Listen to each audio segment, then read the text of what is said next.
ஆடி அமாவாசை முன்னிட்டு மேல்மலையனூர் ஸ்ரீ அங்காள பரமேஸ்வரி ஆலயத்தில் சிறப்பு வழிபாடு.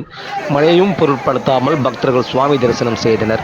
விழுப்புரம் மாவட்டம் மேல்மலையனூர் பகுதியில் அமைந்துள்ள பிரசித்தி பெற்ற ஸ்ரீ அங்காள பரமேஸ்வரி அம்மன் ஆலயம் மிகவும் சிறப்பு வாய்ந்ததாகும்.